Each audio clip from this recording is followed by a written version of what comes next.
Greetings. My name is Brennan Breed. I teach Old Testament here at Columbia Theological Seminary, and I am very pleased to be your guide through the Old Testament. So there's a lot of things that we can overview. I won't actually go through all of these right now, but here's some things, some different categories that might be really great for us to think about during our next few weeks together. Geography and chronology, I'll start with that. I'll give you a little bit of that. Political structures. What kinds of political structures are normal in the ancient world? And they're not the same ones that we have today. Economy and culture. How do people buy and sell things? What's considered normal in terms of a job or a thing to do? How do people relate to each other in terms of their culture? What kinds of stories do they like to tell? What kinds of songs do they like to sing? What kinds of what constitutes free time? That's another big question. Family structures. How do people organize their families? How do they account for who's in or out of a family? And then lastly, religion. This big category that we'll get to over the next few weeks. What do people think about God in the ancient Near East? All right, so I'll give you a little overview of geography and chronology, and we'll have to call it a day after that.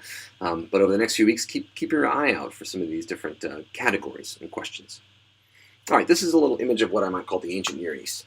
You can see that there is the Mediterranean Sea is basically in the top left. That is the northwest part of your map here. The Mediterranean basin this is the eastern Mediterranean basin that we're looking at. And you can see that there's a sea coast on the far east of the Mediterranean, when you can see some little cities there: Gaza, Jerusalem, Megiddo, Hatzor, Sidon, Beirut, Byblos. That's the area that we might call the Levant. Syria, Palestine is another kind of archaeological term for it.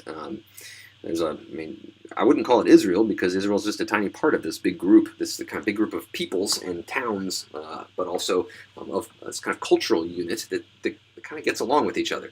Another word for it might be Canaan. The Canaanites actually didn't necessarily call themselves Canaanites, by the way. That was a name given to them by other people. It means purple, Canaan. It means that because there was a particular kind of shell, a snail shell, they made purple dye out of. So the Canaanites are the purple people. In any event, that big kind of chunk of territory there, the Levant, that you can see basically in the middle of your screen, slightly to the left of it, is where Israel emerges. They're a small people in the midst of a big world. This entire screen that you can see, this entire map, these folks would have had a cultural continuity between one another. That is, they would have understood the kinds of speech and writing and religious practices and ideas that basically everyone else in this map would have had in the ancient world.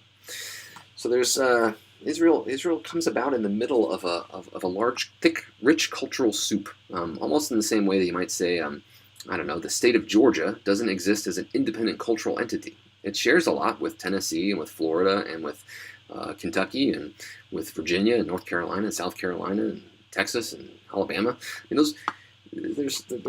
There's a lot that we have in common. There are also some differences, but I would say that the differences between Georgia and Texas are maybe not as big as they are between Georgia and, say, Antarctica, right? So in any event, we're talking about a very small kind of cultural difference between the Israelites and especially the folks surrounding them, they might call the Canaanites, but also between the Babylonians, the folks living in Mesopotamia. You can see that part of the world, modern, what we now call Iraq, but Mesopotamia, the southern part of Mesopotamia was where the Sumerians and later Babylonians live, and the northern part, that was where the Assyrians live. You can see Ashur and Nineveh on your map there. And then to the west in Egypt, you can see that there's the Egyptian Empire, which follows the Nile Valley, a rich and illustrious history of Egypt. Would take a lot more time than I have here to lay out. But you can see that Israel is between Mesopotamia and Egypt, and those two major powers actually constrain Israel in many ways, but also provide the cultural network and background that Israel takes for granted. It's the world in which they speak.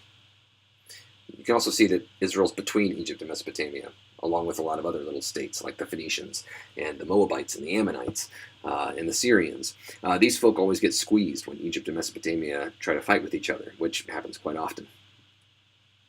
Here's another map of the ancient Near East. This is more political map and less geographic map. But you can see still where Canaan is between Egypt and Mesopotamia. That is Assyria and Babylonia.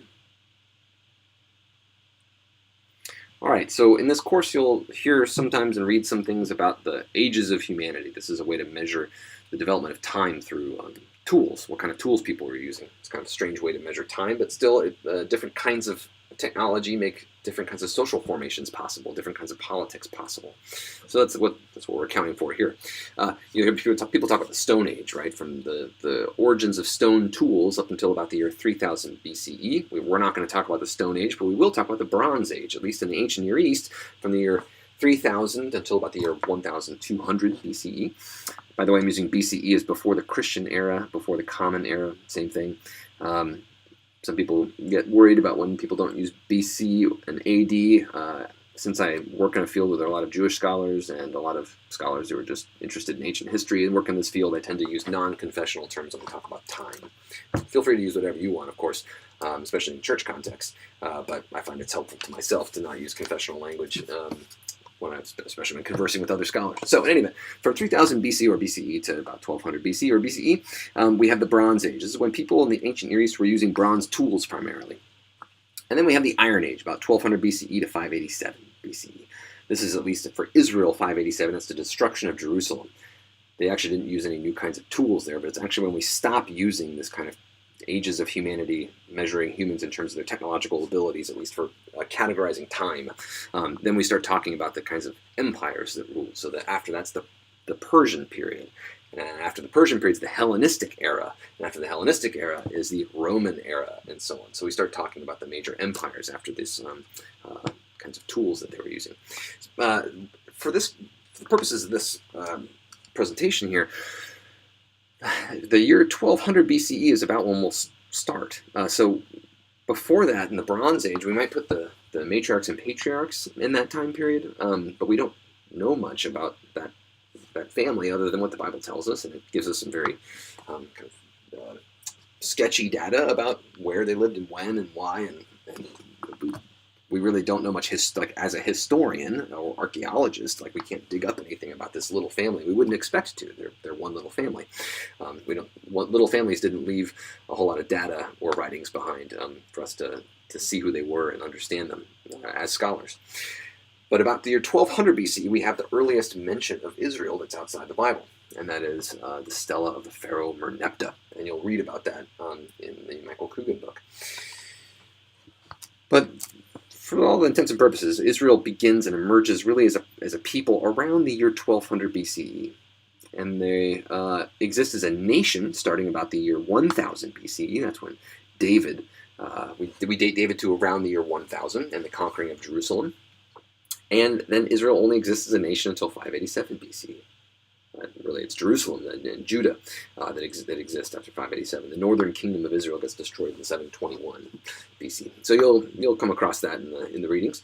But just to say, we're focusing on this about 700-year period, at least for most of our time, that we'll be talking about what constitutes ancient Israel, a biblical text, biblical Israel, and so on. So just to give you a basic sense of what's going on right before the biblical narrative really begins, or at least the book of Exodus, which constitutes the beginning of the Israelite people, right? So in any event, this map shows you here what the world looked like to someone who lived in the ancient Near East in about the year 1400 BCE. It's about 200 years before what we might think of as the Exodus. You can see that Egypt dominates the area in which Israel would, at some later date, emerge as a people. At this point, you would say that these are Canaanite folk. Egypt dominated this area culturally, politically, and so on. But right around the year 1200, something amazing happened. But basically, the world fell apart. This is called the Bronze Age collapse, and it's the transition from the Bronze Age to the Iron Age. So it's not really just about technology. People didn't just invent iron tools and then there was a whole new world.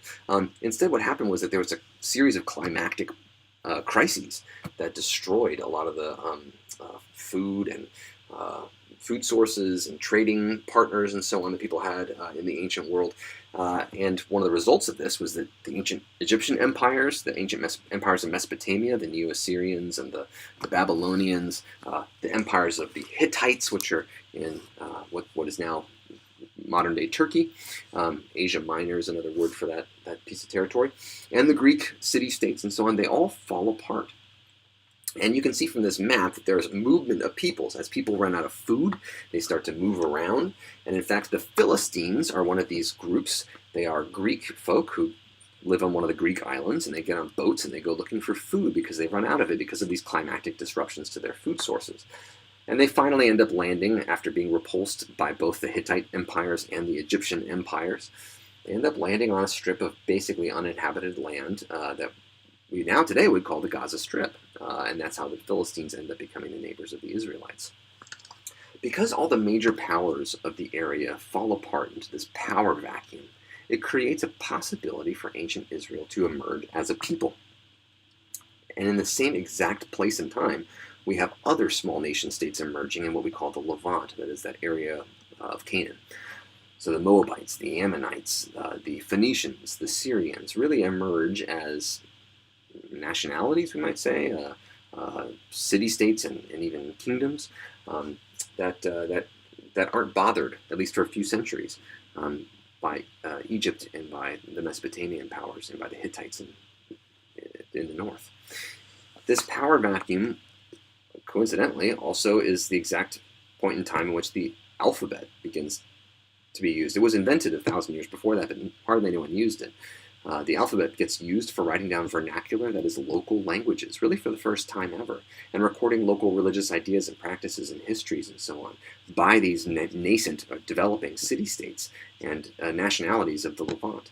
It's really amazing. The first time ever that local languages were written down. Before that, hieroglyphics and cuneiform writing down, Mesopotamian languages, those were all imperial languages. And if you wrote anything in the area around Jerusalem, let's say, in the Bronze Age, you would have been writing in Babylonian.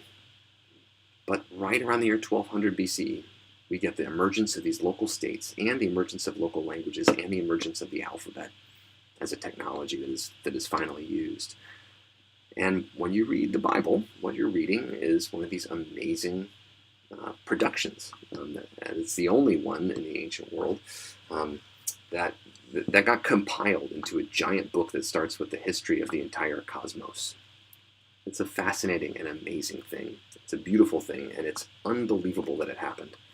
To me, it's a miracle. That miracle of the Bible is what we're going to be looking at over the next few weeks. So thanks for being here and for taking part in this class. I look forward to hearing about you and about your interests in the forums.